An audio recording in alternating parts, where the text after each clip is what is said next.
Good morning, good afternoon, good evening, good night, wherever you're watching us right around the world. Welcome to the 131 Web Radio ANZCAR Truck Series. Here with me tonight for our race from Charlotte is Danny G, still picking pieces of panorama out of his ears, fresh back from a trip to the Bathurst 1000. How are you going, Danny? Not too bad, Edward. How are you? Very, very well, thanks. So just taking a look at the big field that we've got here tonight, Charlotte always draws in a very big field, very popular track, this one. Lots and lots of grip being run here at night, and we can see the times very, very close, actually reflecting that. So I watched a little bit of the practice session so far. How have you read things up until this point? I reckon we're going to see a fair few cautions, to be honest. Yeah, it seems to be my my impression as well. There seem to be a few guys out there who are probably just pushing maybe a little bit too hard, although that could be a little bit of an issue that that they're finding just through practice. But perhaps they're just testing the limits and so on. So hopefully they'll be able to keep a little bit cleaner than some of them have been for the race. But it's an absolutely massive field here tonight, as mentioned. So we're absolutely bound to see some action. So the guys are just actually finishing up their practice session at the moment. We've got about three and a half minutes left to go. We're just going to run through the point standings while we're waiting for the practice session to finish. So just looking at them now, and it's very, very close. We've had an amazing first three races in this series. Race 4 coming to you tonight. So in the lead, we've got Chris Purnell, having won the first two races and having had a disaster the last round on 114 points. Only 3 points back from him, we've got Matt Danson, champion of a couple of seasons ago, of course. The rookie, Jason Williams, he sat only 1 point behind Matt Danson there in third. And then only 1 point behind them, we have Jackson Callow, Ryan Jones, and Jason Martin, all there together on 109 points, equal fourth.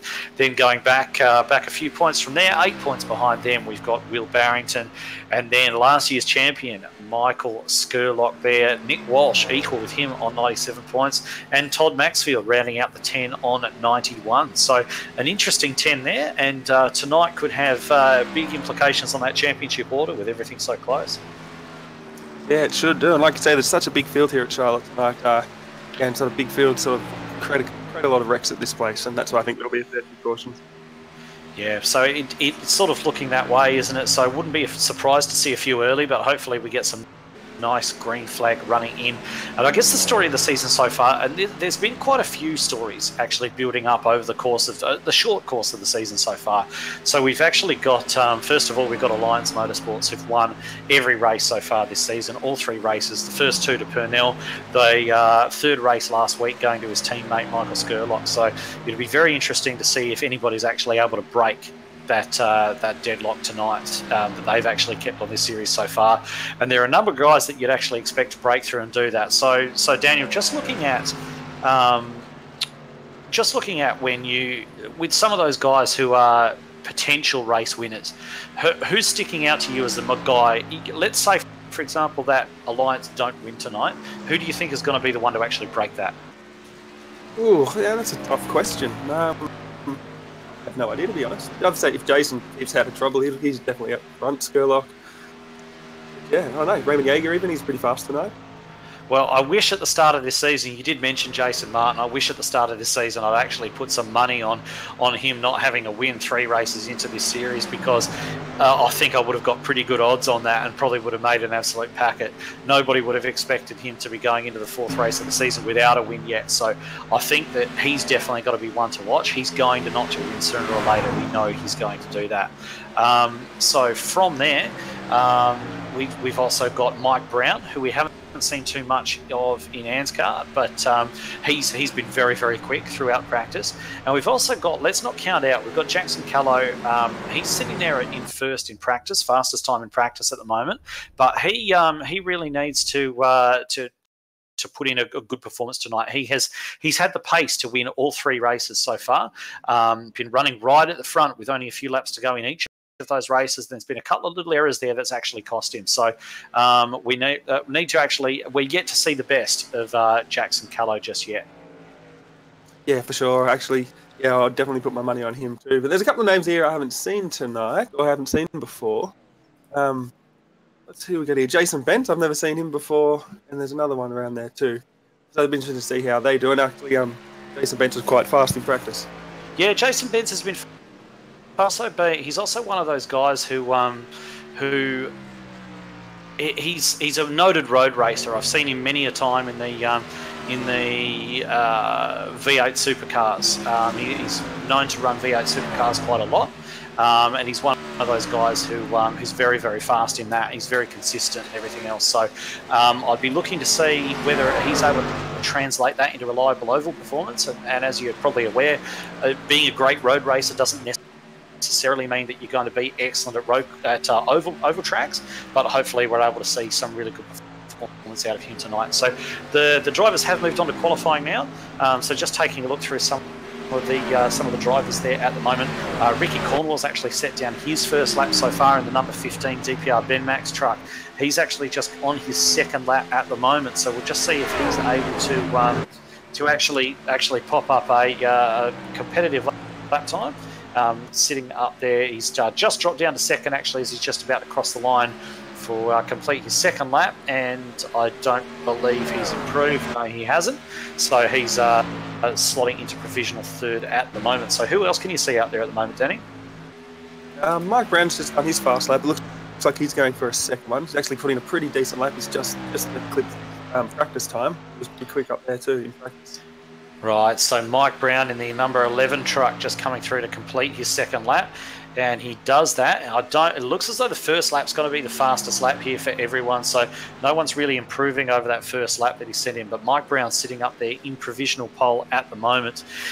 Just having a quick look across at the broadcast chat as well. Hello to everybody sitting there watching. We've got Jason Martin actually in there saying that he's practiced tonight, but he's not actually going to be racing, so that actually rules him out for the victory tonight.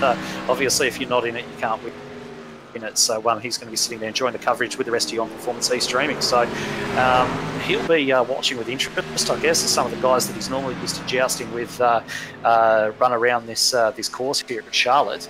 And who else can you see out there on the hot one at the moment, Danny? I think Gavin Sadler's just about to complete one, or he's on one now.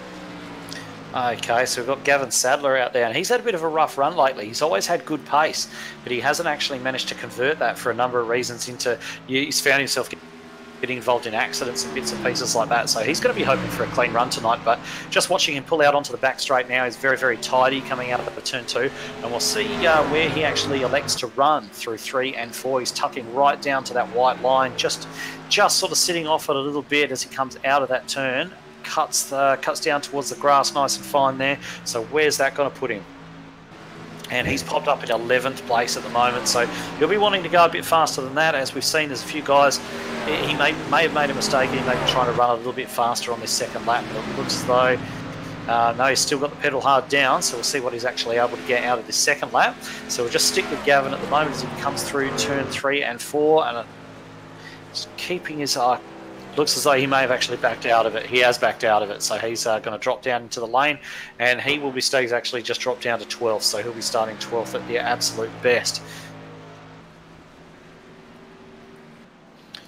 And I'm just now looking at the 26 car of Matt Hunter. He's lined up in pit lane. He looks like he's going to start going out for a lap soon. All right, we got Matt Hunter there, but Matt Hunter, yes, he is heading out onto the circuit at the moment, so just see him leaving the pit lane, and he's going to try and get as much of a wind up as he can. It may look as though they're touring coming around the bottom section of this track here, just running up onto the banking, but they're definitely trying to get the biggest run that they can. So they're really pushing the limits as they come out of the pit lane. Don't want to break any rules, come out and get any kind of penalty. But he's up onto the banking now, Matt Hunter, and he's going to run round to try and start this fast lap. Of course, the first lap having been the fast lap for just about everyone so far. So he knows that this next lap is going to be fairly crucial as to his starting position.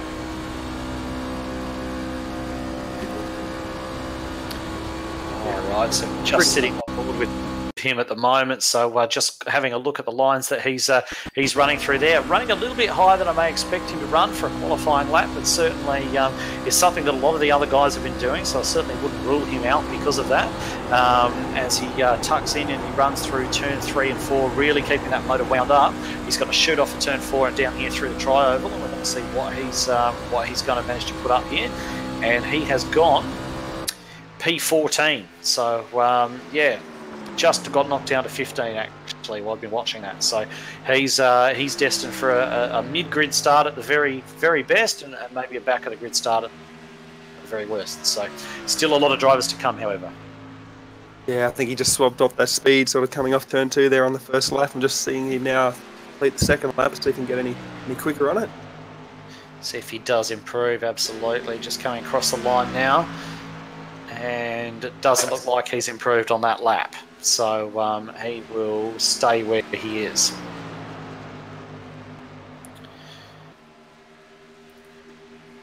Yeah, actually, I think he got the exact same time, 30.320. Certainly does. And just watched Jackson Callow come through, actually, and he's just completed his lap, and he's gone straight to the top. He has gone straight to the top of the timesheets there with a 29.938, which is only fractionally faster than Mark Brown on a 29.940. So 0.02 of a second between the top two. So just watching those, it looks as though Mike Brown might be going for a few extra laps, but of course they won't count towards his time. He's got a maximum of 2 for that. So we'll keep an eye on. Looks as though Jackson Callow's actually finished off his qualifying run. And just taking a bit of a scroll through some of the other drivers who may not have qualified yet. Just looking, Michael Skurlock just finishing a bit of a run there as well. Just having a look at some of the other guys here. There's quite a few guys that haven't qualified yet. We've actually got Damon Stockton heading out onto the circuit right now. So he's actually just leaving the pits. We might actually just stay with Damon. Have a bit of a look at what he's about to put up. He's been very competitive so far in the first 3 races. He hasn't been blisteringly fast, but he's sort of been there or thereabouts, just sort of occupying that group in behind the leaders. So we'll see what he's able to produce in terms of a qualifying time, and whether or not it looks as though he may have actually been pinged. I thought I did see him cross the pit exit line as he left. He may have actually been pinged for that. So it may just be a case of him dropping back. Yes, he is, and he's going to have another run. So we'll see what he's actually able to put together as he rolls out of the pits this time round. Yeah, he's been pretty consistent. He's sitting 15th in points at the moment, 28 behind the leader, so he's not too far off. If he could get there for a good run tonight. All right, so he does manage to keep it below the line this time, so he's popping out onto the back straight. So just going to watch him come around turns 3 and 4 and see what kind of qualifying lap he's able to put in.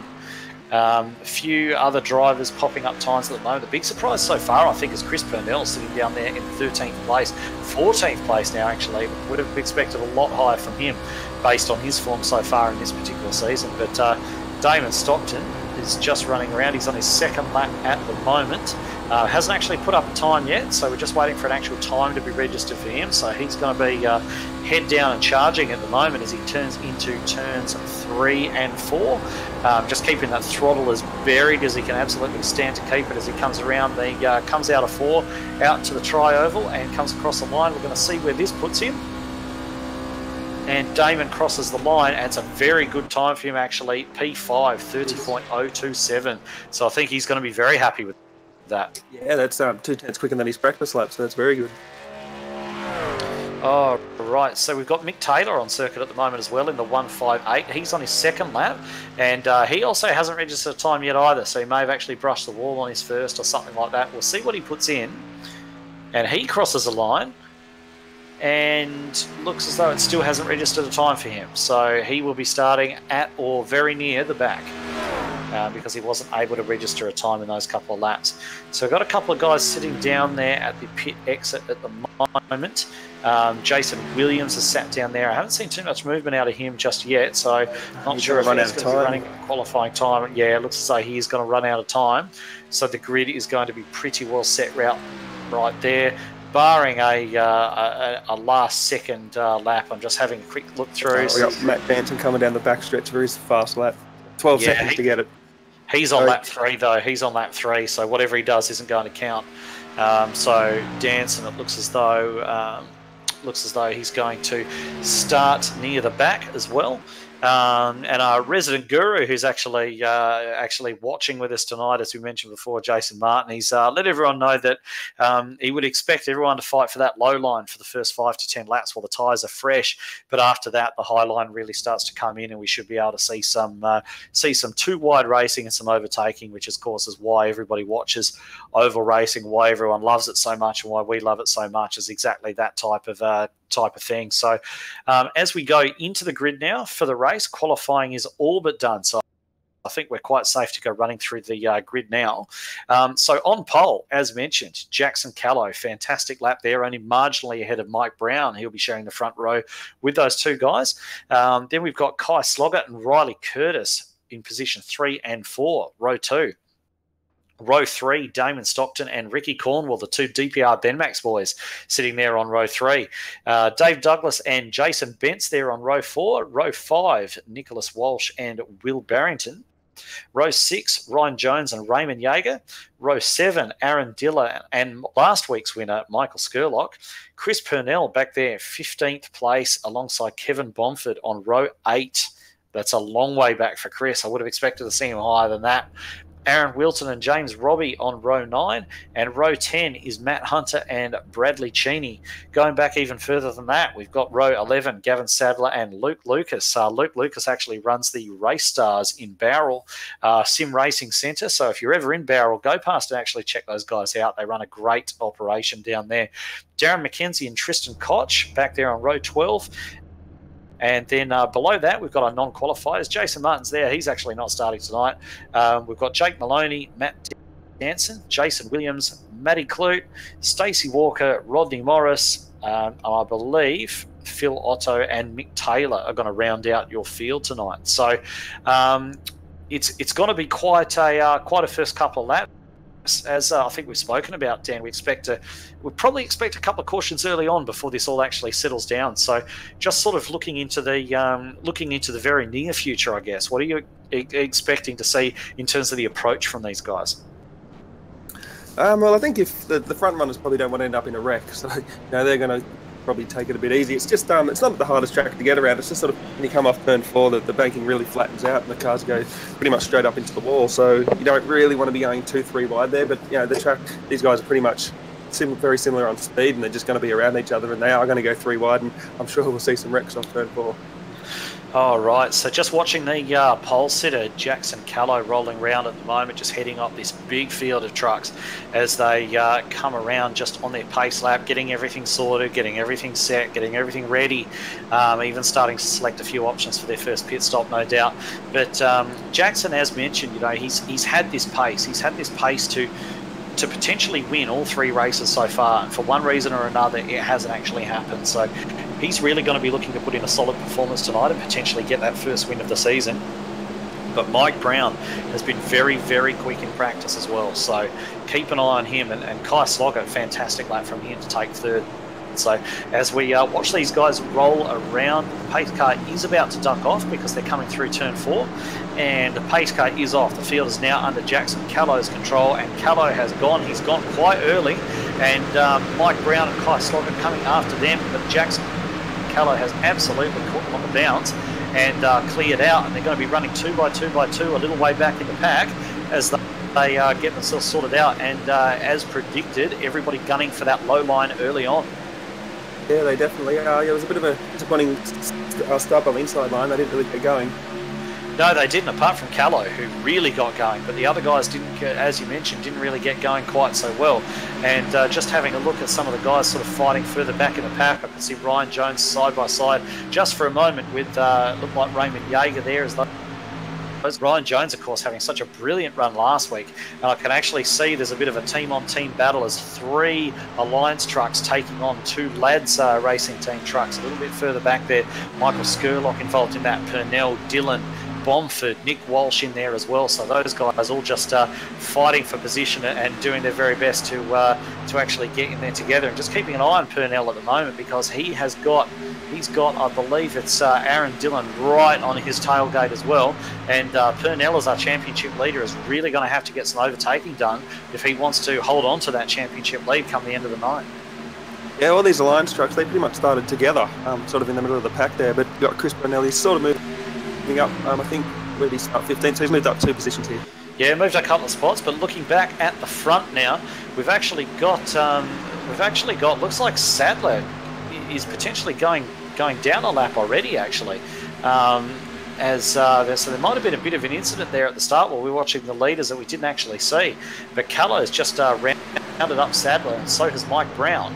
And just a little bit on further that, we've actually got James Robbie, who's Gavin Sadler's teammate. So I'm not sure if those guys may have even started from the pit lane, because I wasn't actually aware of any accidents taking place on that first lap. Those trucks certainly don't look like they copped any damage. And I know that Sadler and Robbie are teammates at Gavin Sadler Racing, do a lot of dirt track racing together and other bits. I'm surprised to see them going down a lap quite so early. I can only assume that those guys may have started from the pit lane. Yeah, they did actually. I was just watching the replay there. They both started from the pit lane. Okay, well that sorts out that mystery. So obviously they're wanting to stay out of a bit of trouble early, but I'm not sure if they would have been counting on going down a lap quite so early. Perhaps they were counting on perhaps getting a caution early and managing to stay out of it or something like that. But Sadler is sitting just up ahead of that's Jackson sitting just ahead of third place Kai Sloggett at the moment in there as the first car 1 lap down. So if the caution were to come out right now, he'd get his lap back, but I'm sure that's not the position he really wanted really at this point in time. And just looking a little bit back further for fourth place, we've got Riley Curtis coming under a lot of pressure from Ricky Cornwall. Looks as though Ricky's just going to have a look down the inside there, and he's actually doing that. Riley giving him plenty of space there, just fighting, but it looks as though Riley's managed to carry a bit more speed off of turn 4. Will slot back in front of the number 15. Yeah, and pretty much like we were alerted doing the pre-race, after 5 laps you want to be going to the top down. It looked like Riley could hold that top lane. Yeah, it looks as though the guys are sort of starting to explore that, and they're starting to explore the other lines that are available to them all over the track. And that's one of the great things that I find about oval racing, where the track is an evolving thing, and you really have to be able to pick and see and feel out what line's going to work best at what particular point of the race. There's not one single set line like there are on so many road courses. It's open, and it could change night to night. It's something that's very much an evolving thing, and the best drivers read it very well, and they know where to run and when. And that's one of the great skills of this particular type of motorsport. Yeah, and it just looks like third place here between Kai and sort of that Riley battle. It might be that lap car might be in their way a little bit. I'm sure they want to sort of get past him pretty quickly. Yeah, so Sadler's sitting there, and of course in oval racing, remember, there's absolutely no blue flags or anything like that. So Sadler's entitled to fight as hard as he wants to keep these guys behind or get his lap back or anything else. They can do whatever they need to do to try and get his lap back or stay, but it looks as though Riley's just having a quick look down the inside of Kai Sloggett there, sitting there in the number 14, but he hasn't actually got that done, and they're trying to slide underneath Gav Sadler, but Sadler not really wanting too much of that, and that's inviting Ricky Cornwall back into that fray as well. So these guys running side by side are probably having quite almost the most intense battle on the track at the moment. You can see we've got Cornwall and Sloggett just running a line there, just tucking in behind Riley. It looks as though Sloggett just ducking out of the traffic again to try and get a run down underneath Curtis, and he does indeed. Yeah, it looks like Sadler's just basically taking the preferred line around here as Riley. They get real close. Oh, they got together. They got together and they're wrecking, and that was really unfortunate. Looks like Sloggett got up into Curtis and has bounced off of Curtis, and very unfortunate, completely blameless Ricky Cornwall actually, but they looks like they've managed to regain that, but Sloggett's come back onto the track, and of course he's going a lot slower than the trucks around him, and all these guys just flying past him. You've got Maloney there, you've got Danson there, you've got a couple of the Alliance trucks there as well. We haven't actually mentioned Jake Maloney. He's in the field tonight, and he's actually won the last 2 Thunder races, so he's actually had an incredible run of form, and he's working his way back up the field in the truck series as well. So good to see him getting stuck in. Yeah, 100%. We remain green after all that. I don't think the trucks that went through the grass would have copped too much damage, hopefully. No, I don't think so. I reckon possibly the most damage out of that would be the guy still on track, Riley Curtis, because he sort of got squished in between Sloggett and the wall. And I'm not quite sure how much damage he's carrying at the moment. I know he definitely lost well, looked as though he was going to lose a couple of positions, but he's still sat there in third place at the moment, still behind that lapped car of Gavin Sadler's there. But it looks as though someone coming down there trying to go underneath him. That's actually Jason Bence in the number 100 truck, trying to actually get that done on Riley Curtis. Be interesting to see how well, I think we mentioned it at the top of the show, Jason Bence's notable road racing skills actually really come to the fore on an oval. Certainly not disgracing himself so far, but it looks as though, they're wrecking again, and Riley Curtis involved in that once more. I'll have to check a quick replay of that, but I don't think he was to blame in that one either. No, and these guys are just barreling on through. Yeah, just one of those things where nobody safe when there's a wreck up in front of them. I don't know why they don't seem to realise that the caution flag will freeze the field where it is, wherever it is. But it looks as though Stockton's just come down underneath Riley, and they've just had the slightest of touches. I don't really put the blame on anyone for that, but Riley spun to the outside, taken Bence, taken his teammate Douglas, and then basically sat there in the middle of the road, allowing everybody else to go past him. And it's basically got to the stage where a lot of guys are spun trying to avoid him. Sloggett's gone onto the grass. I think he possibly copped the worst of it, but there's got to be a bit of a shake-up of at least the sort of upper midfield once this all shakes out. Yeah, you're right. That involved quite a number of cars coming through there, going through the grass. I think even Chris Purnell had to come through the grass. All right, so let's hope there's no damage for him. But we've got Callow leading everyone down pit lane at the moment as the number 15 of Cornwall actually rejoins the circuit while this is all going on. But we will just stick with this battle on pit road to see who gets away first. We've got Callow there, we've got Brown, who are very close together, and we'll see which one of these guys, if it's one of these guys, actually gets off pit road first. Everybody at varying stages of the pit stop. Looks like Callow's going to get away first. It looks like Stockton. Oh, no, it looks like Brown has just beaten Stockton off pit road. So Stockton probably quite fortunate to still be running with a clean truck after that little bump with Curtis there, which has really pushed him to the back of the field. But he's up there in third place at the moment. And just while we're watching that, Kai Sloggett has actually retired his truck, taken it behind the wall, and looks as though he's not going to play any further part tonight. So unfortunate for him. And during all that, when we were watching the third place, we didn't really pay much attention to first and second place, but Mike Brown was right behind Callow during all that. So he's definitely got the pace to be there, although he seems to be slowing right now on the back stretch. He might have got picked for speeding. Yeah, look, it's entirely possible. I can't see any damage on that truck, so one would think that there's possibly a penalty involved in that. I guess from a perspective of the race, it's going to be quite entertaining to see somebody with his pace actually fight his way back through the field to get to the front. So just watching Mike at the moment, it looks as though he is headed for the pits again. So we'll just see what the story is with him. Whether he's been no, he's not going to the pits again. He may have just been told to drop to the end of the line and start from there. So either way, we're going to be treated to the side of a guy with a lot of pace fighting his way back through the pack. Yeah, I think the biggest gainer in all that might have been Chris Purnell. He's wound up in fourth position. Well, that's an absolute coup for him, isn't it? Winding up all the way up there in fourth. And Matt Danson as well. I mean, he's almost become known for his big climbs through the field. In this series, tends to start right down the back. I'm not sure if it's a tactic to avoid the trouble and so on. But he's come up from 26 on the grid all the way up to P5. So there are a couple of guys that actually start a little bit further back there. Jake Maloney's another one. Started 25th. He's up there to 8th at the moment. Darren McKenzie's come from 23rd to 11th. So there's a few guys there that have actually done really well to come up through the pack the way that they have, sitting there working the first caution of tonight, and these fast guys are really starting to rise to the top of this field. Yeah, they definitely are. If that's Matt Danson's sort of tactic, he sort of nailed it, because he does pretty well coming from the back with the works out. Well, he did. I mean, he was in with a shout of winning last week's race until he got involved in a bit of a mess with Jackson Callow, and still managed to bring it home fifth and sits second in the championship at the moment, right behind the man who is right behind at the moment on track, Chris Purnell. So they're just in the process of rolling around on a pace car at the moment. Just unfortunately, while we've been watching that, both Mick Taylor and Dave Douglas have taken those trucks behind the wall. Looks as though they will also play no further part tonight. So a couple of trucks out already, guys that were involved in that incident early on. But just taking a look back to see as well, because obviously we saw Riley Curtis get involved in that as well, and he appears to be back on track, carrying a fair amount of damage on that number 93. But he's just catching back up to the pack at the moment. It looks like he's going to keep on trucking, if you'll pardon the pun. Yeah, he will, and I think the happiest man out of all that's going to be Gavin Sadler. And I mean, all the action happened right behind him, but he managed to stay on the lead lap, and yeah, he's at the end of the lead lap now.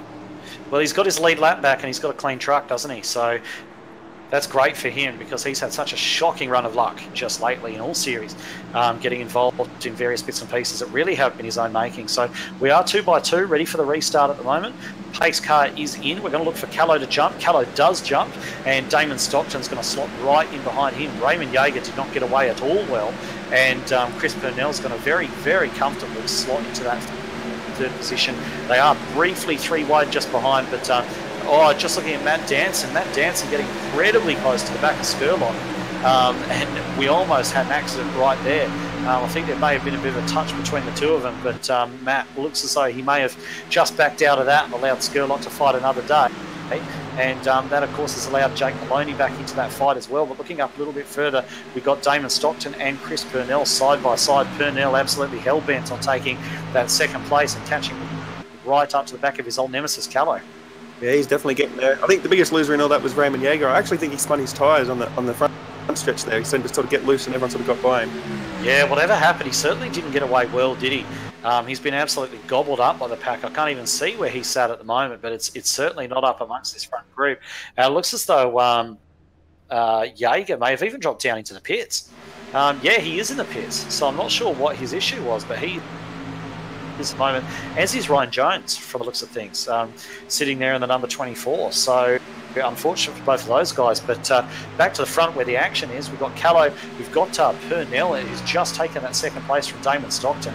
Stockton now going straight back for the to cut back underneath Purnell again, and Purnell's not going to want this. He's going to want to be able to get straight after Callow and get after it, but of course he's got that thorn in his side there of Stockton who's working with him. I think just looking back, I saw Skurlock hit a piece of the wall. Was it Skurlock? Yeah, and he's gone across the grass and has actually been gobbled up by, I believe it is Maloney, and I think Aaron Dillon there as well. It is Aaron Dillon and Matt Danson, so he's lost a good couple of positions and actually coming under a bit of pressure from Will Barrington now as well. So bad couple of corners there for Skurlock. Definitely lost a lot of momentum for that. Yeah, lost a huge amount, didn't he? But looking back at who's occupying fourth position, it's that man again, Jake Maloney, who's sort of made a bit of a return to ANZCAR competition just recently. Looks as though Yeager's actually had a black flag. That's why he's returning to the pit lane. But just speaking about Jake Maloney, we mentioned earlier on, he's won the last 2 Thunder races. He hasn't really done a lot of ANZCAR competition so far this season, but when he does show up, does he ever show up? He's fast on every type of circuit. He was fast in New Hampshire. He won that. That's a shorter track. He's very fast on the road course. Of course, being a road racer most of the time, he's been very, very quick there, and he's fast on this faster Charlotte layout as well. So he's really competitive no matter what you throw at him. Yeah, he definitely is. I remember that Thunder Series racing one at Martinsville, I think it was. Yeah, it was a very good drive by him. And just taking a look back at our other noted road racer, I suppose, here, Jason Bentz. We did mention him earlier on, and he's down there in 22nd position after getting involved in that issue earlier on, and he's just trying to catch up to Jason Williams, who's had such an awesome rookie season so far. He's driving around the number 19 truck, and he's sitting there he's third in the championship, but he is 21st on the track, so he's going to want to start to make some inroads pretty soon as well. Yeah, I think so. The best battle on the track is between Matt Hunter and that sort of group there. There's about 5 of them going around. Yeah, it's massive, isn't it? You've got Hunter, you've got Stacey Walker there, you've got Bomford involved, and I think you've actually got Tristan Koch up behind those guys as well. So all trying to pick a line, all just trying to find out where their trucks are working driving style the most, and you see Bomford getting quite aggressive in behind those two, and having raced Stacey Walker on a number of occasions, I can tell you he's definitely capable of running in close company with no issues whatsoever, so I shouldn't imagine that Hunter's going to be shaking him off anytime soon. No, I don't think so. He's up the top here on the preferred line. He should get his position done at the end of the straightaway, although Stacey Walker puts up a pretty good fight on the inside. And he always does too. That's just the way that Stacey drives. He you always sort of think, you run side by side with him and you always think you've got him beat. You always think, oh yeah, on the exit of this corner, I'm going to clear him, I've got to clear him. But so often that isn't the case. And so I'm not really surprised to see how that's shaken out between Hunter and Walker. Walker now just having a look on the back of, looks as though he's got, who's he actually got there in front of him? Looks like one of the DPR trucks. That's actually Phil Otto, who running around there in his traditional number 1 that he runs in not only the truck series, but see him running the number 1 in Thunder as well. And much respected member of the ANZCAR fraternity. So those guys running around sort of mid-pack at the moment, hoping to work their way forward. Just keeping a bit of an eye on what's going on up front as well, just in case you're wondering. Callow has a 1 second gap over Purnell, and there's a further 1.3 seconds back to Stockton, Maloney, Dillon, Danson, Wilton, through to Barrington there as well, all running very close together in a line. And there's another mini pack sort of coming along behind them, Mackenzie Walsh and Robbie. So James Robbie, we did see him almost a lap down earlier on. He's sitting in 11th place now, so it's been a great recovery by those guys as well. Yeah, it definitely has. Those front two have definitely checked out on the rest of the field, and they're battling pretty hard. You got Matt Benson there, he's fallen back. Well, he fell back 6th, but he's back up in 5th now. Well, the one question that I'm going to be asking Chris Purnell, if I do get the opportunity to speak to him after the race, is where was this speed in practice and qualifying? Because he's got to run within a second of the leader. Callow's been the fastest truck all night. He's running within a second of him. He's just slightly catching him, actually, and he's gapping the pack behind. So where was that pace in practice and qualifying? Because he qualified down in the mid-pack. Has he found something? Has he learned something? What has actually changed? Because he really didn't look as though he had much of a hope tonight, looking at the events taking place pre-race. And just as I mentioned that, we're just having a look back as well. We've got Matt Danson there who's running side by side with Maloney, and those guys trying to actually get a pass done there, both fighting for that position. So a little bit of too wide back there. There's a bit of too wide going on between Robbie and Mackenzie as well. So a little bit of fight happening on. If we get a nice long green flag run here, it'll be interesting to see who's been best on their tyres as well. Yeah, 100%. Yeah, I'm not sure what was going on there in practice. It might have been sandbagging, but I'm just looking down now at Mike Brown. He's worked his way back up to 16th, so he's coming through the field slowly, but he's getting there. Yeah, he certainly is working his way back up, isn't he? But just going back to Purnell, I remember in the last Thunder round at Watkins Glen, he was sort of going into that race, he was probably expected to be the favourite. He was quite quick, but he's always quick on those road courses, but he didn't really show his hand until late. He did a lot of fast sectors in practice without ever putting together that fast lap. So I'm not sure if there is a little bit of gamesmanship from Purnell, but I'd be surprised if he allowed it to cross in qualifying as well. So you generally show your best hand come qualifying time, but just sort of looking back again now at this battle of five-way battle. Wilton's just fallen back into the clutches of Barrington, Mackenzie, Walsh is there as well, and Robbie, and they're having a good old battle there. Looks as though one of the lads' trucks has actually just got off to the side there. I didn't actually catch who that was. Yeah, Aaron Dillon. Aaron Dillon, yeah. He slowed completely down into turn 3. He's not going very fast at all. I'm not sure what happened. But he was running in P6, and I can't see any damage on that truck. So I'm just going to go quickly back and see what's actually happened to Aaron. But nothing. He's just come off turn 2 high and pulled it down. Not sure what's going on. No, I don't know what's going on there at all. And just while I've been speaking, Luke Lucas, who we mentioned earlier on, it looks as though he's had some sort of technical issue there and has dropped out of the race. I'm not sure if we're going to see him rejoin, but it looks as though he has definitely dropped out for now as well. So a few guys. Oh, there is a wreck on the front stretch. Sorry. Yeah, no problems at all, Daniel. So who's involved in that one? I don't think the yellow's come out yet, but Jake Maloney ended up in the wall. It's gone really infield here, and they're still stacking up into turn 1. I don't know how the yellow flag hasn't come out. Okay, just having a look back at what caused that. It looks as though Jake may have actually lost that one completely alone. Yes. He just seemed to have snapped sideways into a bit of a drift and has just not quite managed to catch it, and he's just gone into the outside wall. And it looks as though a few other guys sort of stacked up trying to check up behind him. A couple of other guys have gone into the fence as well, but how that hasn't brought the caution out, I've got no idea, because Mike Brown's out there across the grass, as you mentioned, Dan, but no caution. So very odd, but that looks to have taken out Jake Maloney, looks to have also killed off any hope that Mike Brown might have had of winning this race. Yeah, and also Matt Hunter, he's got a blown engine out of that too. Oh, it's a big shame for him. He sort of had to get on his get on the brakes to avoid what was going on in front of him, and he's wound up in the fence. So after all of that is shaken out, we're left with, at the front of the field, Callow, Purnell, Danson and Stockton. As has been the case pretty much through the whole series so far, these guys have been either right at the front or very, very close to it indeed. So these guys, the cream rises to the top, as they say, and it certainly has in this case.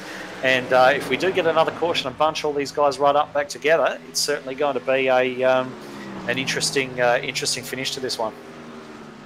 Yeah, it definitely will be. And up until actually that lap just there, Chris Purnell managed to hold that second gap for about 10 laps. He's just dropped 0.2 on that lap. Just dropped back a little way now. Yes, Callow's just managing to extend that at the front. And Matt Danson looks as though he might just be closing ever so slightly on Purnell as well. So there could be a little bit of a battle there. Stockton's pretty lonely in fourth. Robbie's sitting there in fifth. Great recovery from him, given he was nearly a lap down before. But the big battle still going on between these guys. There's actually, we've got Barrington Koch in there as well. The grass. We've got another one going through the grass. As you mentioned, I think that's Stacey Walker actually has bounced down through the grass, but he's managed to regain himself and pop back out onto the circuit, and that won't bring a caution either. So a few little battles going on around the track, but as we have been under green for a little while, they're actually just starting to spread out a little bit now. Yeah, I think Stacey he was racing pretty hard, and he got his lefts on the grass, and it just sort of spun him down into the grass, and he went for a bit of air time there. Certainly very, very easy to do. I've lost count of the amount of times that I've run through the Charlotte grass here, so certainly no disrespect for doing that. But just having a look now at this battle for around about 5th, 6th, 7th, we've got James Robbie. Looks as though he's just falling back into the clutches of Barrington at the moment. Aaron Wilton in there as well. And didn't he have a good run in the Thunder last week as well, coming home in 5th position for his debut in that series? Looks as though Mike Brown and Jake Maloney have both dropped out of the race now. So last we're going to see of them tonight. Unfortunately, it would have been fun to see them work their way back through. But we've got a few guys who are picking up positions now. We've got Gavin Sadler, he's up to 13th. Jason Williams there up to 12th, so they're moving their way up quite nicely. And Rodney Morris, we haven't really mentioned him at all tonight. He started 29th and he's up there in 16th place as the last car on the lead lap. So he's doing a fantastic job as well. So good shout out to him. Back up to the front. Yeah, Chris Purnell's now only 9.5 tenths off the lead, so he's pulled up 3 tenths. But it's Matt Danson's on the move. He's picked up second over the last few laps. He's brought another 2 tenths down to 2.3 seconds. He's one of these guys, isn't he, Matt Danson, that really seems to go well on the long runs. There's a couple of guys in ANZCAR like that seem to specialise on those long runs. Jason Martin's one of them who goes very well on the long runs. Matt Danson, as we mentioned, very good. And we used to see a lot of that from Thomas Hinds as well, back when he used to race in ANZCAR. He was always very good on the long runs, just had a driving technique that was very, very good on the tyres.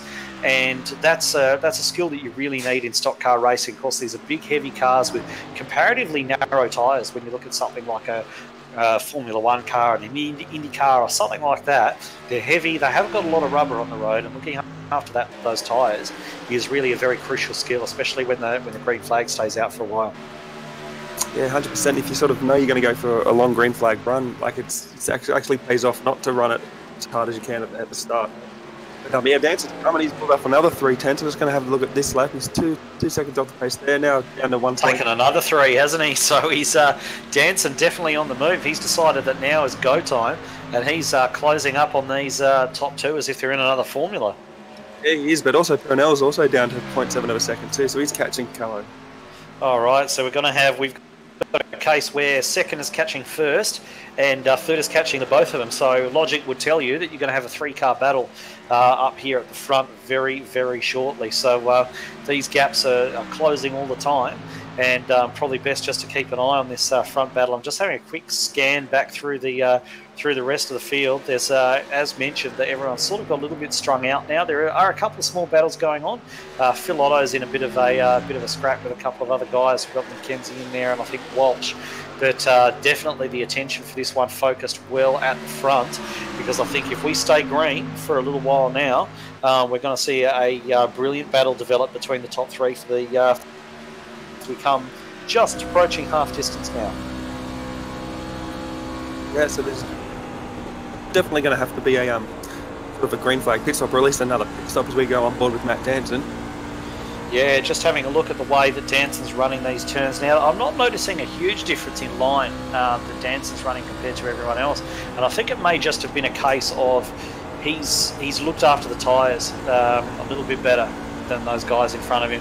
Purnell's obviously been pushing quite hard to bridge that gap to Callow, and Danson seems to have been sitting in there taking it quite easily, just sort of running around, actually sort of trying to just slowly chip away at that gap in front, and he's certainly doing that. He's getting very, very close now. He's almost in a position where he can start to think about having a bit of an attack on those guys in front, and of course catching up to a little bit of lap traffic there as well. How's this going to play out for them?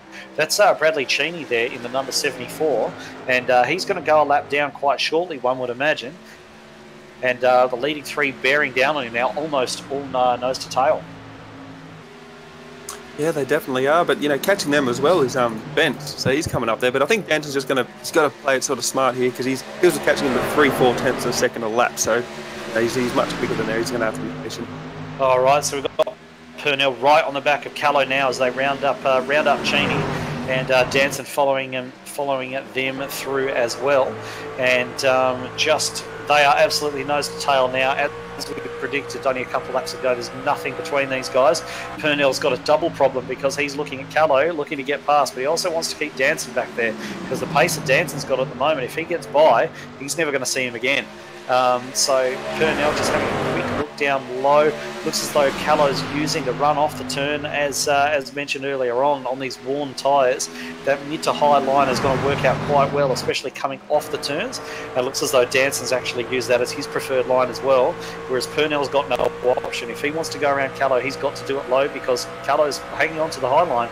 And as you mentioned, Jason Bentz is down there trying to get his lap back. He's 7 laps down, but in this style of racing, he's entitled to fight as hard as anyone else, as they go side by side for the lead.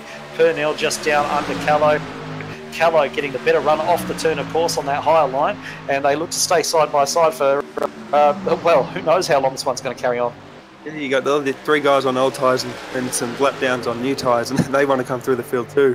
Very interesting. Yeah, we'll see what Bentz does, actually. We'll see what his oval track racecraft is like, as Purnell and Callow come very, very close through the tri-oval.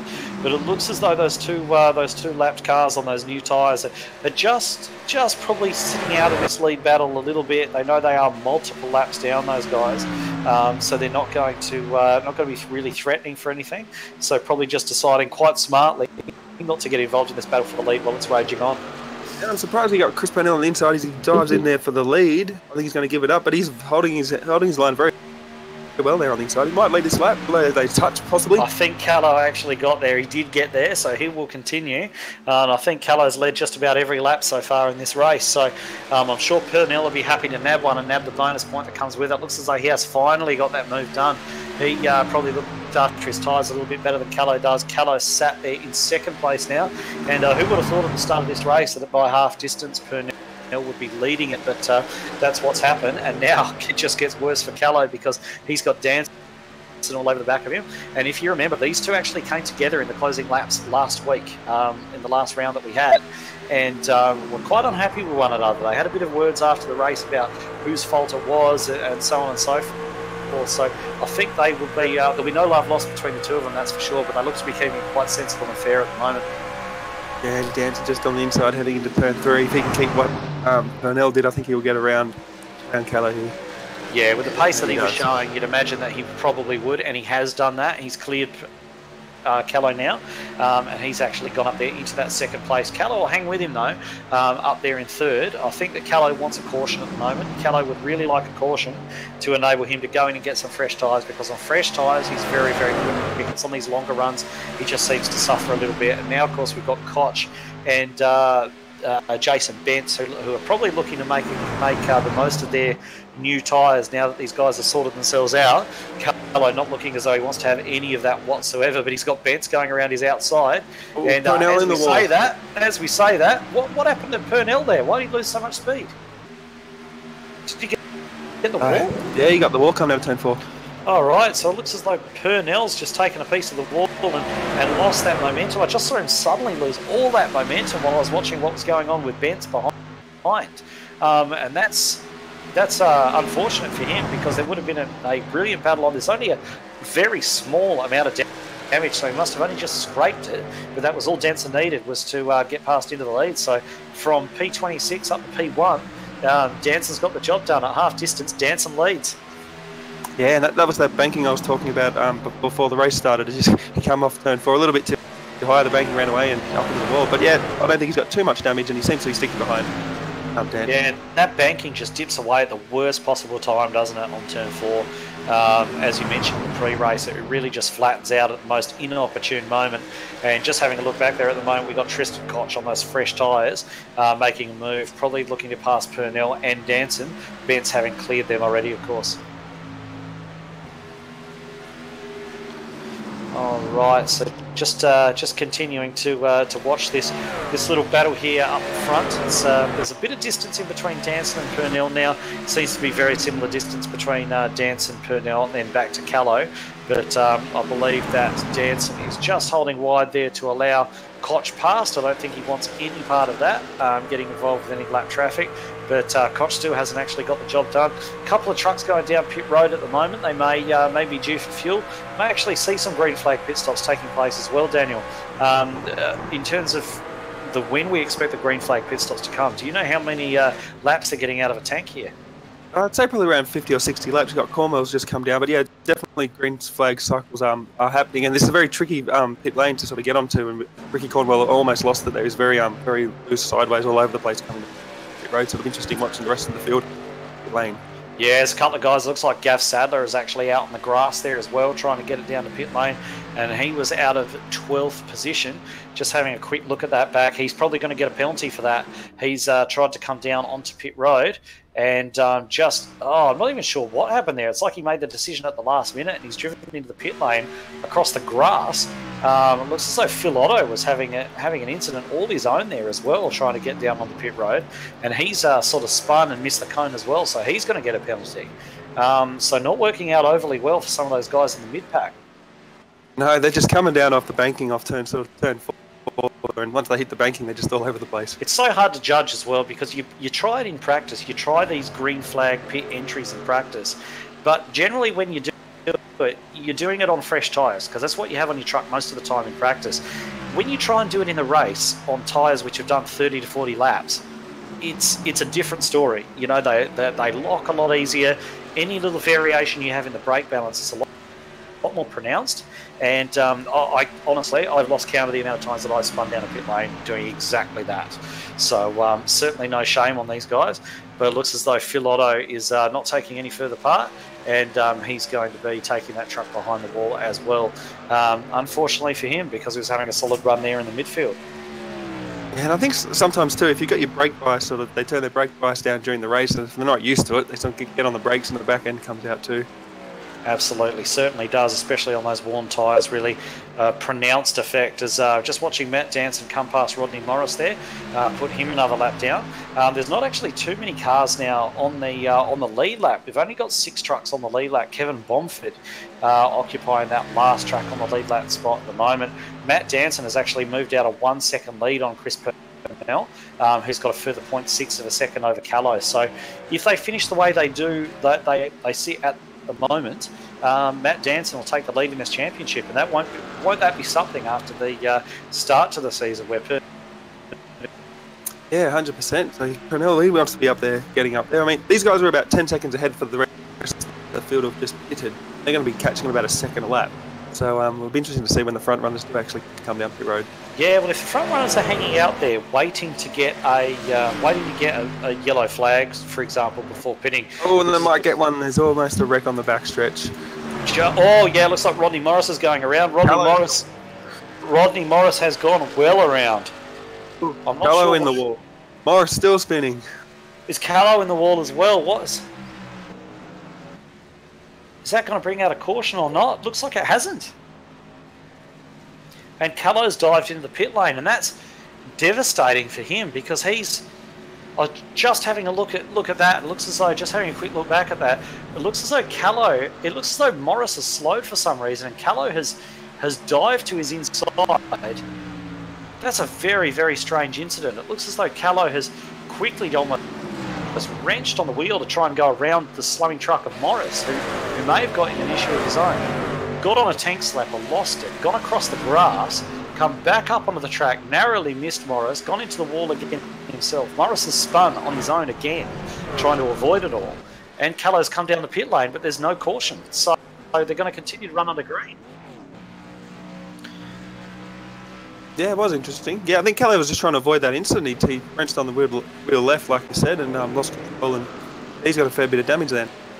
Yeah, that's bizarre and disappointing for Callow, because he had such a great run going. But just having a look at Danson on pit road.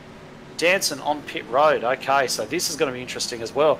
Danson coming to the pits. I think they were waiting for that yellow, but it really looks as though it's not going to come. So Danson probably not wanting to stay out there any longer on the old tyres, while a lot of guys have pitted for new tyres and, of course, running those faster laps. So he didn't want to be undercut, so he's actually come down the lane. So it's probably a pretty good move for him to do that. Yeah, and we'll just say, I mean, Purnell's going to have this sort of the speed for one lap, but we'll see how well they get off pit road, because you got to stay. You can't get up on the apron anymore. You got to stay down the, on the apron. Sorry, you can't get up on the track. So these guys, it's all interesting to see actually how fast everyone can get around turns 1 and 2 these days. All right, so a few guys dived in the pit lane. We've actually got Stacey Walker as your leader at the moment. He's got a couple of lap cars up behind him. It looks like Gav Sadler's there and Raymond Yeager, who are running a little way down in the pack. Gav Sadler and Raymond Yeager, both 2 laps down, but look to be on a lot fresher tyres. Stacey Walker, of course, down picking up the bonus point for leading a lap, which is great news for him and that Tempo Motorsports team that he drives for. And it looks as though Walker's just wanting to keep out the way of those faster guys. It remains to be seen when he's going to look to come to the pit lane, but he's got a 21-second lead over Damon Stockton at the moment, who I think got a bit of that undercut, because I think Damon's actually been into the pits and may have actually got a bit of an undercut along with Mackenzie and Barrington over our former leader, Matt Nansen. Yeah, they definitely have. It's only about 3 or 4 seconds. I think Danson will round them up pretty quickly, but the laps are winding down here. We've only got 35 to go. Yeah, so Danson will catch him. Danson, I would imagine, with the pace that he's shown, will definitely make up positions from where he's sat at the moment. Like you say, there is only about 3 seconds in it, and he is at blistering pace all night. We've also got Chris Purnell back there. He's in 7th at the moment, so I'm wondering what kind of fuel numbers these guys are running at, whether Walker is going to have to come in, because if Walker doesn't, if he can run to the end of the race, he's going to win this thing. They're not catching him fast enough to bridge that gap, I don't think. So that being said, 30-odd laps to go, 20 seconds behind, maybe not. But if he can stay out here, it's certainly going to be a good performance for him, and a risky strategy, and a completely different strategy. It's good to see somebody trying something a little bit different, especially a guy who, with the greatest respect to him, he wasn't running right up the front, so he's tried something a little bit different. All right, so we're just having a bit of a look now at Darren McKenzie. He's right up behind Damon Stockton at the moment, having, of course, pitted. They've gained a second on Stacey Walker. They've gained another second on Stacey Walker that lap, so they're definitely closing him down. And Matt Danson looking to pull up onto the back of Darren McKenzie as well, and actually get past these guys, because he has to pass these guys to win the race. There's no two bones about that. So it looks as though Danson just running in there ahead of one of the Alliance trucks. That is not Purnell. That's actually one of the other guys who I think is not running on the lead lap at the moment. Yeah, Stacey Walker, he's going to have to come to the pit lane. He has not since lap 17, so he's going for a long run. I don't think they can get 80-odd laps out of the tank here. Yeah, well, if he does, it's going to be something, isn't it? I mean, he might be running around hoping for a caution at the moment, and if he gets that caution, well, he's going to keep his lead, but he's still going to have to come down the lane. But if it runs enough laps from here before we get another caution, then everybody else might pit with him, and he might be able to restart in the lead. So I'm glad to see that he's rolled the dice. I'm glad to see that he's tried something different, because it adds something for us as spectators, but it just adds something into the result of the race as well when you've got people trying different things. So he's doing very well. But just looking back now at Matt Danson, he's just actually rounded up Darren McKenzie. And there's a big gaggle of cars here as they pull up behind Koch. And it looks as though Koch, nearly took Matt Danson there he's had to file back in behind Mackenzie, and now it looks as though James Robbie's getting a run on Danson as well. So Danson's got a couple of positions to make back up now. That's going to be a bit of an ask for him, but I should imagine with the pace that he's shown so far tonight, he's going to be able to do that. Just a bit of a frustration for him more than anything else, and does allow Chris Purnell, who's sitting in there only in there behind James Robbie himself as Danson goes around Mackenzie on the outside, and it looks as though Purnell's going to stay low. Robbie gets a piece of the wall, and Purnell's going to stay low and round up a pair of them together as well. So those two charging through the back now. Looks as though Danson is having a go at Stockton. Yeah, he's taken Stockton. And now it's just going to be a case to see how fast he can close down Stacey Walker and how long Stacey Walker can stay out on the track. It is on for the lead now. Yeah, I believe that pass there was for the effective race lead.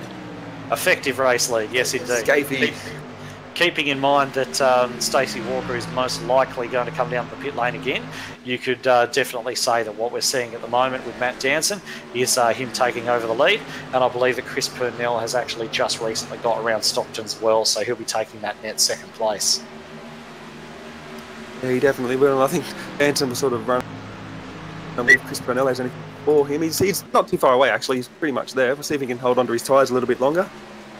Yeah, well, keep in mind as well, look up ahead of Matt Danson there at the moment. That is an Alliance truck. So will Kevin Bomford do anything to try and help his teammate? Maybe block Matt Danson, keep him back there a little bit and allow Chris Purnell to catch up. Looks as though that Danson might be suffering a couple of little technical issues every now and again. His truck seems to disappear off the screen a little bit every now and again. And Bomford doesn't look as though he's giving to Danson, so he might be... yeah, he's definitely, just as he came off that deep try over there, appeared to throw a bit of a block at Danson. So he may be trying to hold Danson back to allow his team leader, Chris Purnell, to get right up onto the back and make a battle of this. Yeah, with this lap traffic in the way here, I think that job's going to be done too. Yeah, he's certainly doing his job for the team at the moment, Bomford. He is really sitting in the way of Matt Danson as those technical little... He's blinking in and out, Matt Danson. He's blinking in and out. I'm not sure if he was aware of what was actually taking place there, but Purnell's actually got him. Purnell's actually got him in all of that with those issues that Danson was having. Danson actually quite wisely has backed out of that because it looked as though that he was having these technical difficulties blinking in and out, and Purnell's actually managed to get past him. So Purnell taking the lead, and it's got to be on now if Danson can keep going. I don't know that he can. Yeah, I was just listening to Matt Danson's radio chatter actually there. He's complaining about internet connection problems. Yeah, well, I mean, certainly. I mean, you don't need to be a genius to see it. His truck's blinking in and out. It looks like he's just rounded up Purnell, but I think Purnell is probably just deciding he wants to stay out of it at the moment because you never know where Danson's going to reappear. I'd say there's a little bit of discussion going on about whether it's right for Danson to continue in the race, but given the fact that no one can really see where he is half the time, it looks as though that's kind of steadied down now, and that connection has resumed for him, so it looks to be a lot more solid than it was. Yeah, actually, those two are having a big chat over the radio. I'm not too sure what's going wrong, but between them both, but they're having a big chat. Yeah, certainly are. Just seen one of the DPR trucks, I think it's Cornwall, just grabbed the wall. And now we'll see how cooperative Bomford's going to be, because Bomford obviously doing his best before to hold Danson back to help his teammate Purnell out. So we'll see how accommodating he is this time. He's certainly not giving any room to Danson whatsoever, but I think pretty soon the raw pace of Danson is just going to take him past. Yeah, there he goes. Yeah, all right. So Kevin Bomford not trying anything untoward there. Certainly doing his job to make it difficult, as he's entitled to do. But Danson has cleared him now and has shot off into the lead of this one once again. And he's just like that. He's got 1.1 seconds over second place Purnell. Yeah, Purnell did drop back a fair bit. We only got 20 laps to go now, so it's coming to an end.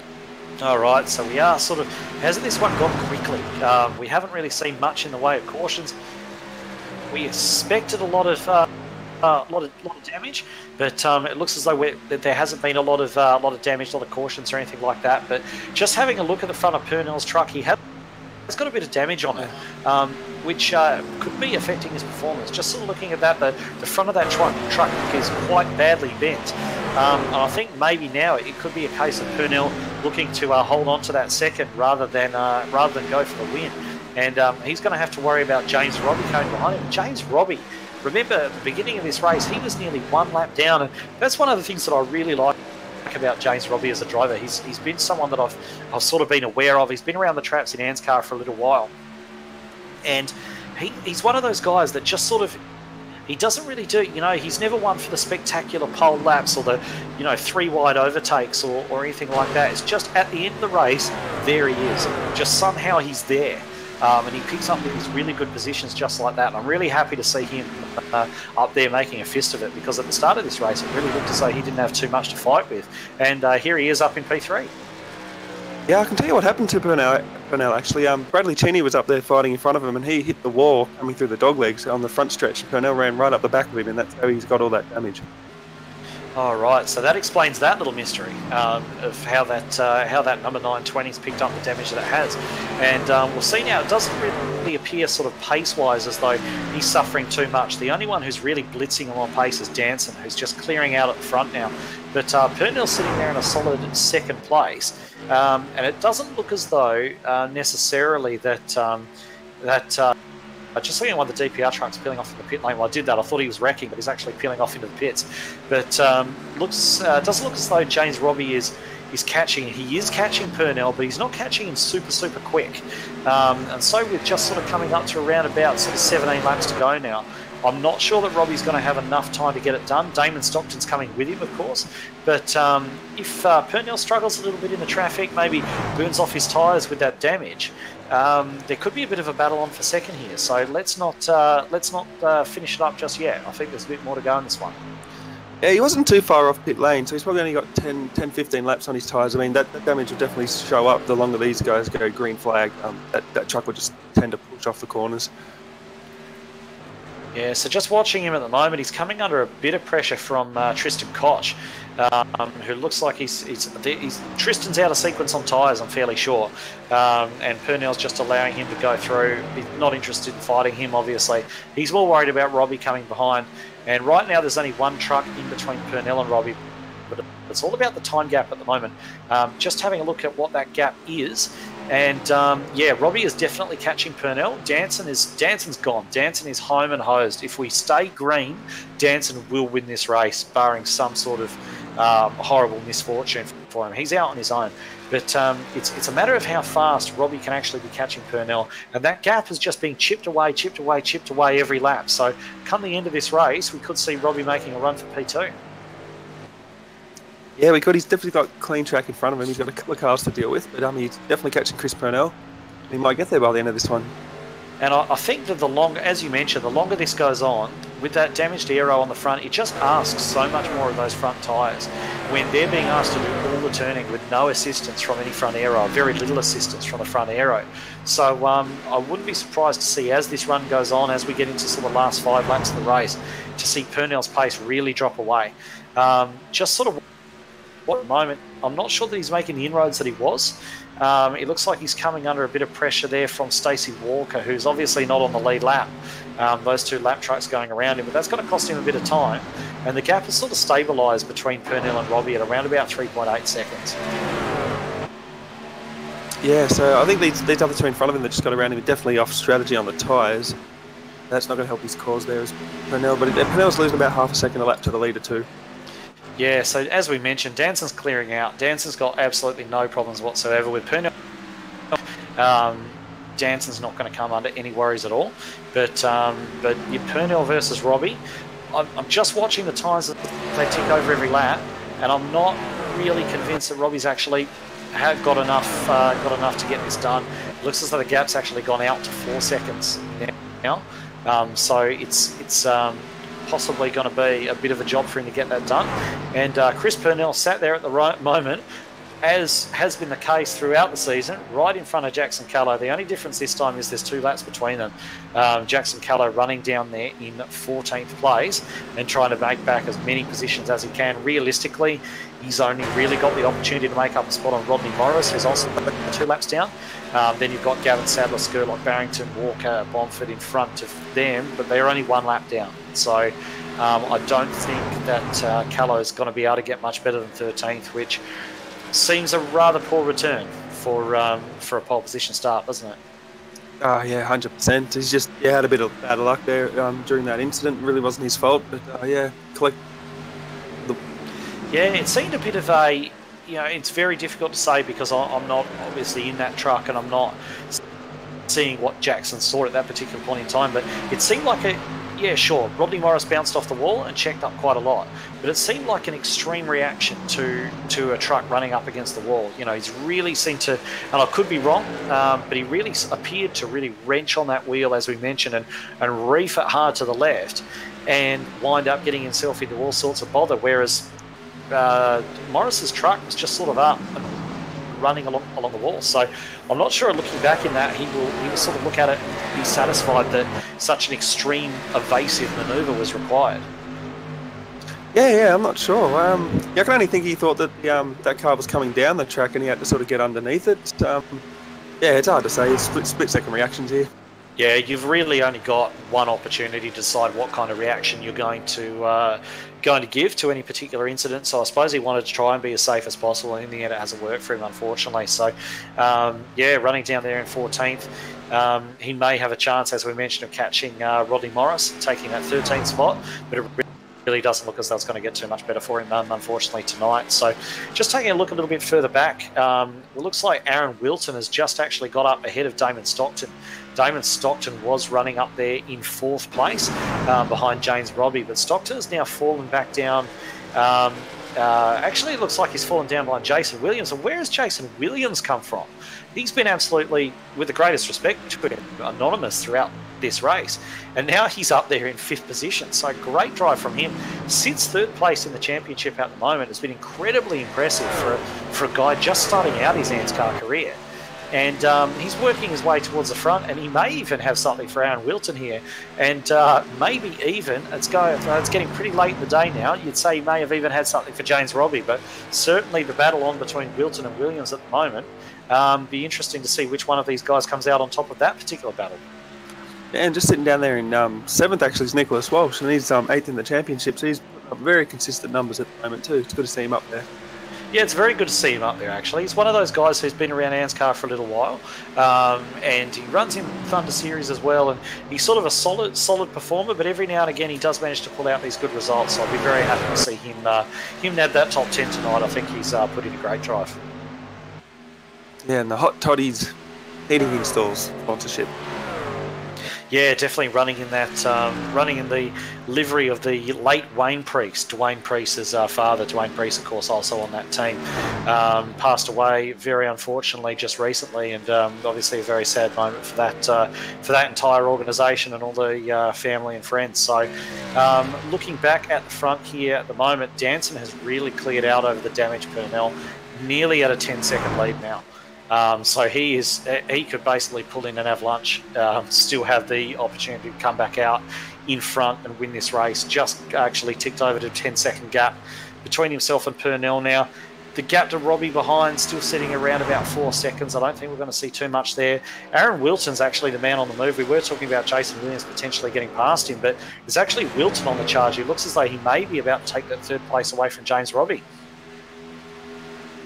Yeah, he might be. I was just having a look at Matt Danson up there, sorry. He sort of seems to be blinking a little bit. But yes, James Robbie and Aaron Wilton definitely going at it. Wilton's definitely catching him coming onto the front stretch here. We'll see if he gets a good run. He gets to the high side. He might get a good run into turn 1 here. Yeah, it looks like he would. And it really does seem to look at the moment that wherever Wilson puts that truck, he's actually got the pace advantage over Robbie at the moment. So I wouldn't be surprised to see him get that 3rd place coming to the end of this one. He's going to have to fight for it. I mean, James is not the type of bloke who's going to give away that position easily, especially a top 3. But I just don't think he's got the speed in that truck at the moment to hold off Wilton for too much longer. And I had a bit of a chat to, had seen a bit from Wilton the last week actually. He ran very, very well in the Thunder race at Watkins Glen, as he does indeed get that 3rd place away from James Robbie. But actually just recently invested in a motion rig as well. He's got the full setup with the motion rig and the VR and everything else. It looks like a very, very handy setup indeed. And he's just been raving about it actually, about how good it actually is and the wonders that it's done for his driving. And look at the way he's come up tonight. Completely clean truck. It'd be hard to disagree with him. Yeah, 100%. That must be something to feel. I'd love to be able to do something like that. We've only got 2 laps to go here now, or 1.5 laps as Danton goes down the back stretch into turn 3. Yeah, dancing all out on his own. I can't imagine such a setup would be cheap, but just staying with our race leader at the moment, He's just working lap 99 coming out of turn 4, about to start his final lap. Having come from 26 on the grid, I mean, this is the kind of drive that Dancer's been threatening to put in all season long. And it looks as though he's finally going to get it. It's been absolutely, in the end, such a closely fought race. And despite the fact he's still having a couple of little technical dramas there, it's been a really, really dominant performance from him tonight. And he's really going to deserve this one. Yeah, you know, a couple of seasons ago he absolutely dominated the season, so it's good to see him back up there. We haven't seen him win a race for a while, so this is a good win for him as he comes across turn 4 and takes the checkered flag. And straight across the line to win this one. So well done, Matt Danson. Well done, Nexus Esports. Congratulations. And Chris Purnell, they say that when you're gunning for a championship, you've got to make the best of when you have a bad night. And this, by his standards, has been a bad night. With all that damage he's carrying, the incidents he's been involved in, but he still comes home second. Aaron Wilson comes home a brilliant third. James Robbie, very impressive fourth. Jason Williams coming home right on his tail in P5. Damon Stockton crossing the line, P6. Nicholas Walsh rounding out the last car on the lead lap, P7. And we'll just run through the remainder of the finishing order in a moment. But dominant performance from Matt Danson in the end as he takes to the grass. What did you make of it, Daniel? Oh, they made a fool out of me. I expected to see a caution fest, but we only got the one caution, which came out pretty early on lap, lap 15-ish. So they had a good 85-lap green flag run. There's a couple of incidents, but they didn't bring out the yellow flag. It was a good race all up. Yeah, it was a very good race. I mean, a couple of extra cautions in there to bunch everyone up would have probably made it a little bit closer, but at the same time, you can't say that Danson didn't deserve his win. He was absolutely dominant, as we mentioned. And Purnell, I think, will be happy with second. I think, given everything that took place in that race, especially given what's happened to Callow. Callow, another race in a row that he sort of finished a lot further down than perhaps he could have. And it's been a bit of a difficult night for him once again. What we might do actually, just before we grab a few guys up for an interview, just while Matt Danson gets those burnouts happening, as we'll run through our complete finishing order. All right, so here we go. So our winner, Matt Danson, as mentioned, coming home in first, 11.8 seconds, would you believe it, ahead of Chris Purnell carrying all that damage in second place. Aaron Wilson, brilliantly coming up from 17th on the grid to round out the top 3. Then we're looking back at James Robbie, great result for him. Jason Williams, equally impressive from the rookie, up there in 5th place. Then we're looking back even further, we've got Damon Stockton in 6th, Nicholas Walsh in 7th. Then we got Stacey Walker, Will Barrington and Kevin Bomford rounding out the top 10. The last 3 of those 1 lap down. Then we've got last week's winner, Michael Skurlock, there in 11th place. Then back to Gavin Sadler, Rodney Morris, Jackson Callow, as mentioned, 14th position for him. Raymond Yeager, 2 laps down in 15th. Tristan Koch, Jason Bent, 7 laps down. Unfortunately for him, didn't really get the result that he would have been after or his pace deserved. Bradley Cheney, 18th position. And then we're getting down amongst the retirements. So we've got Ricky Cornwall, I believe, did not actually cross the line to finish this one. Then we've got Darren McKenzie, Riley Curtis, Phil Otto, Matt Hunter, Jake Maloney. A lot of retirements tonight, wasn't there? Mike Brown, Aaron Dillon, Ryan Jones, Dave Douglas. The list goes on. Luke Lucas, Mick Taylor. Kai Sloggett was the last, our first retirement tonight after only 3 laps of this race. All right, so just having a look at some of the guys hanging around there in the green room, and I think it only fitting that we bring up our race winner Matt Danson for a bit of a chat. What do you think? Sounds good. Matt Danson, welcome to the Performance e-streaming commentary box. And do they get much easier than that? That's a good question. I'm lost for words on that one. No, it was pretty cruisy. I was hoping it would stay green the whole way, because I thought it'd be pretty fun to come from 25th or 6th or whatever all the way to the front in one go. But it was a good race. Yeah, it certainly looked like it from our point of view, and it wasn't, despite that large finishing margin at the end, it really didn't look like something that was necessarily a foregone conclusion or anything like that. You did have a few battles with a lot of people. It looked as though at one point as well, you had the lead, but you briefly lost it. It looked as though you may have been having some technical issues there that may have been holding you back and just caused you to drop back into second place momentarily. So talk us through that. I was dragging my brake for the second half of the race, which was annoying. But most of the drop back was pretty much due to lap traffic. I was pretty confident all the guys ahead would end up burning up their stuff at some point in time. So I was just cruising most of the race, to be honest. And then after the pits, I just wanted to pit at least one lap later than everyone because of the advantage I felt like I had. And then when I was going through the lap cars, I was just trying not to get caught in anything silly. So they had a bit of a 2 and 3 wide moment, and so I just had to back out and start again. All right. So, fantastic performance either way. Bringing home, it's got to be one of the largest margins of victory in ANZCAR history. This one, actually, 11.8 seconds.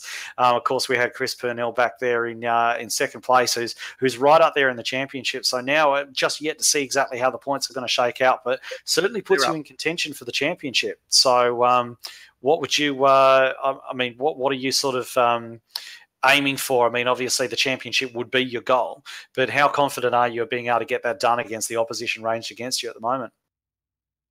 Well, week by week, I sort of make more enemies, so it depends on how many people try and take me out moving forward. But the championship would be fun.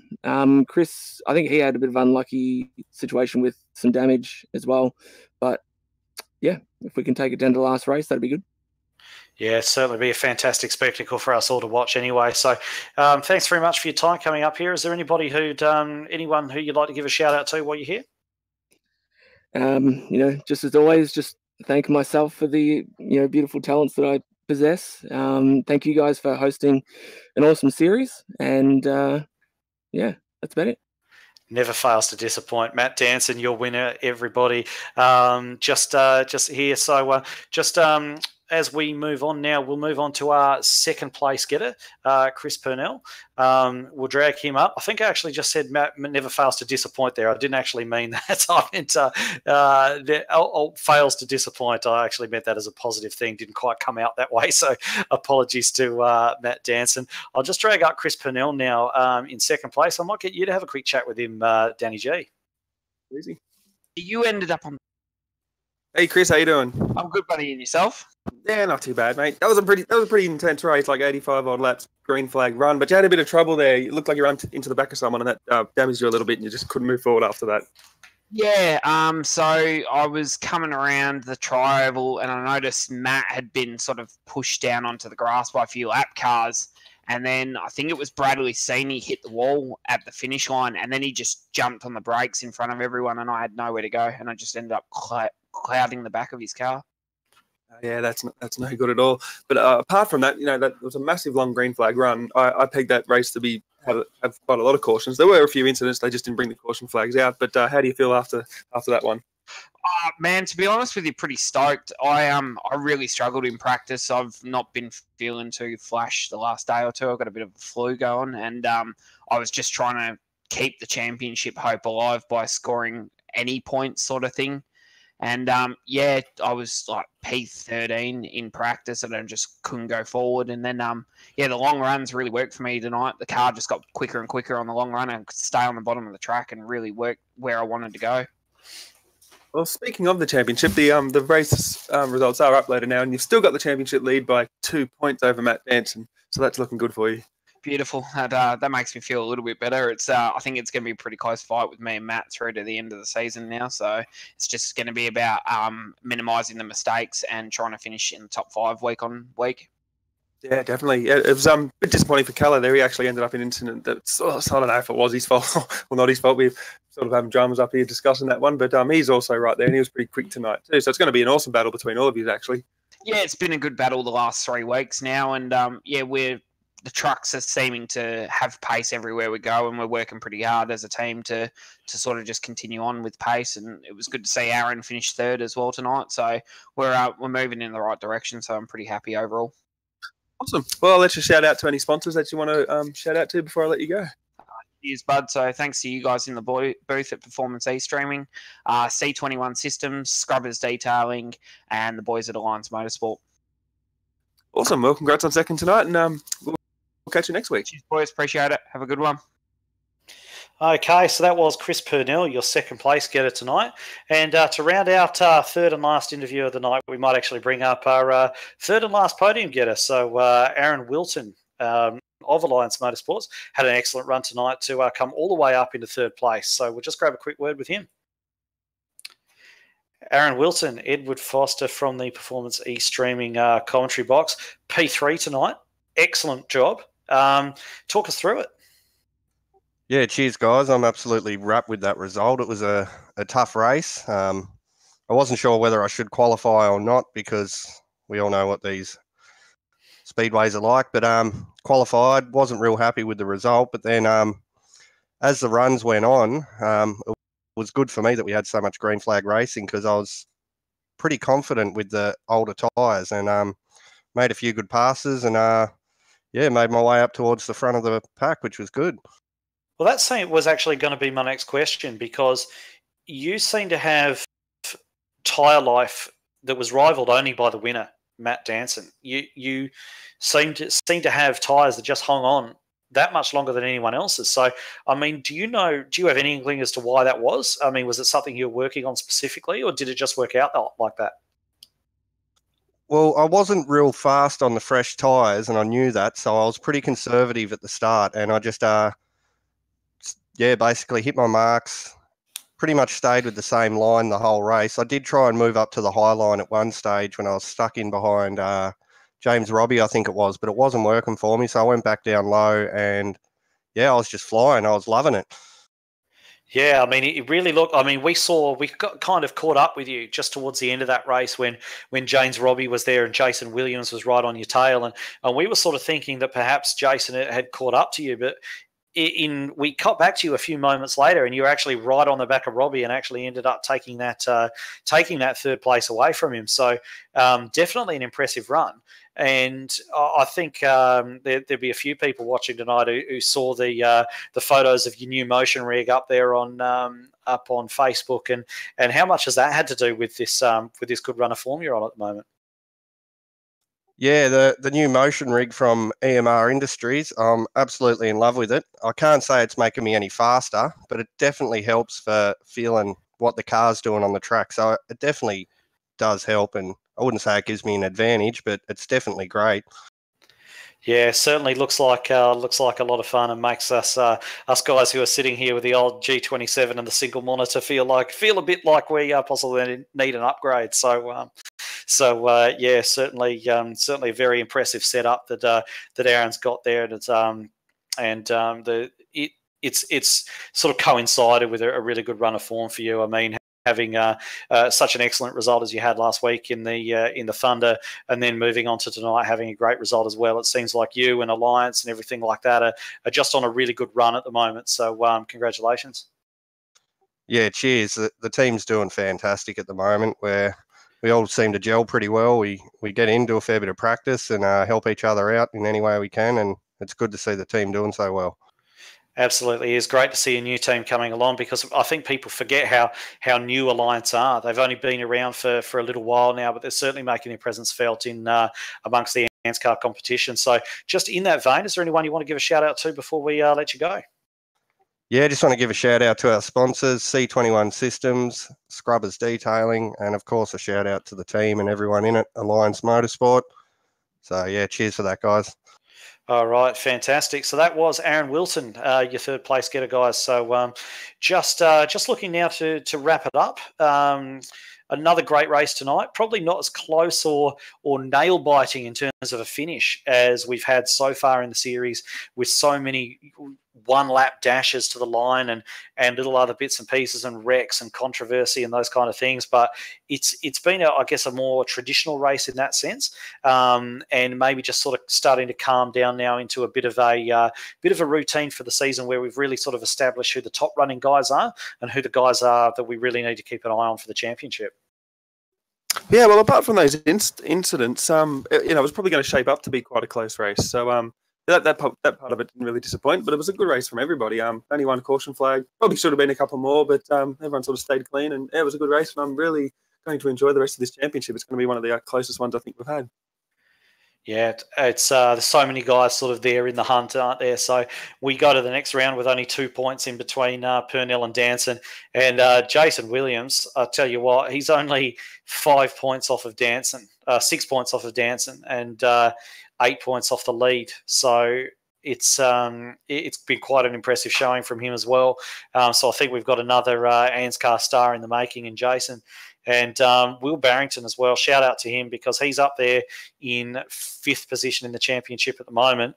And he's another one who's sort of he's one of the newer ones into ANZCAR competition and really starting to get some really consistent results under his belt now.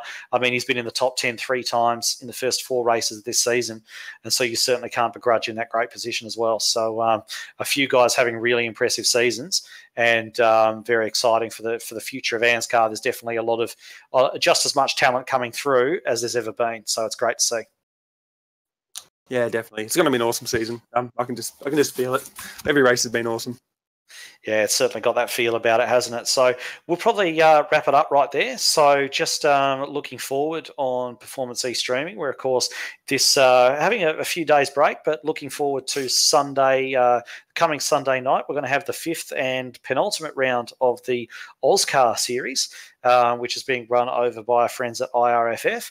And then, of course, we're going to be back here for the trucks again for the next round on the following Monday. And then the following Thursday after that, we're going to be back for the Thursday Night Thunder coming to us from the Roval. So basically, we're at the point now where there's probably nothing left to say, so we will wrap it up. So from myself, Danny G, and Carl Withy kindly running the cameras for us tonight, good night.